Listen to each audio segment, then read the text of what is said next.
अभ्यास 40।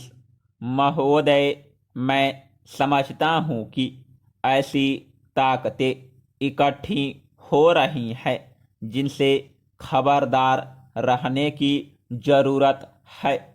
बाहर की ताकतें भी जोर लगा रही है। मैं सांप्रदायिकता के बारे में भी जिक्र करना चाहता हूँ। सांप्रदायिकता ऐसी बीमारी है जिसका इस्तेमाल लोग सियासी ताकत हासिल करने के लिए करते हैं। मैं पिछली दफ़ा यह कह चुका हूँ और वचनबद्ध हूँ इस बात के लिए कि राजनीति और धर्म को अलग अलग करने की ज़रूरत है। अगर यह नहीं होगा तो बहुत बड़ी समस्या होगी।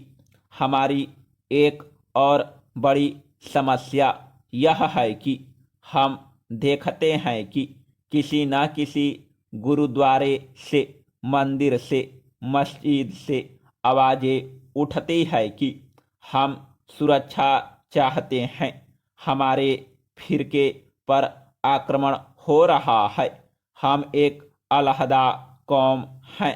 सौ बातें कहते हैं। जो बातें कही जाती है उनका अर्थ यही है कि हिंदुस्तान को कैसे तोड़ा जा सकता है, हमारी कौम कैसे आगे बढ़ सकती है, कैसे दूसरों पर अधिकार कर सकती है और कैसे सियासी ताकत हासिल कर सकती हैं। राष्ट्रपति के अभिभाषण में पंजाब के बारे में जिक्र आया। मैं उस पर भी कहना चाहता हूँ कि यह आसान बात नहीं है। Paragraph change. मुश्किल हालातों में हमारे प्रशासक उसकी पूरी तरह से देखरेख कर रहे हैं। यह ठीक है कि इसका सियासी मसला हल करने की ज़रूरत है, लेकिन वहाँ जो ताकत है, अकाली दल जो कहता है वह मैं अर्ज करना चाहता हूँ। आपको बताऊंगा, बाहर की दुनिया में अंतर्राष्ट्रीय तौर पर कि हमारे खिलाफ आतंकवाद के नाम पर क्या क्या हो रहा है, यह भी अलहदा बात है।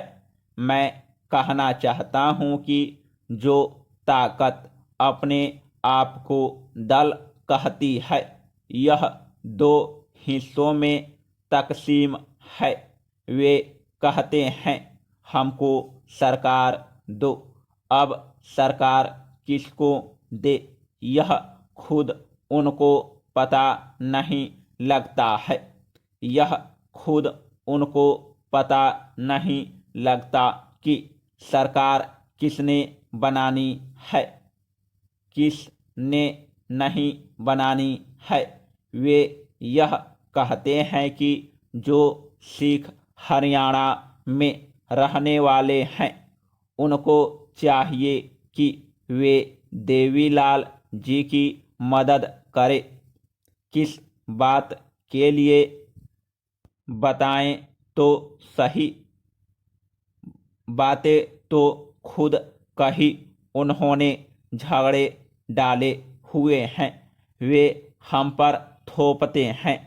लुधियाना में उन्होंने कांग्रेस सम्मेलन किया, उसमें आतंकवाद के खिलाफ एक बात नहीं उठाई, एक शब्द नहीं कहा कि आतंकवाद बुरा है।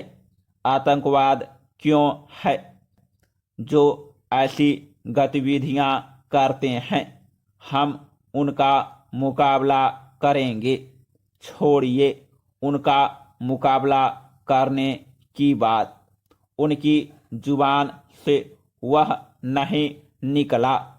आज सरदार बादल से पूछा गया जरा बताइए तो सही। यह आतंकवादी जो बेगुनाहों को मारते हैं, आप उनके खिलाफ क्यों आवाज़ नहीं उठाते? वे कहते हैं कि हमें क्या पता है कि कौन निर्दोष है और कौन दोषी है। यह पता नहीं जिस गरीब के ऊपर जो अपनी दुकान में बैठा हुआ है उस पर गोलियां चलाई जाती है, जिस राह चलते पर गोली मार दी जाती है वह पता नहीं कौन है। मैं कहता हूँ कि पाकिस्तान से हमारी दोस्ती होनी चाहिए हर कीमत पर। समाप्त।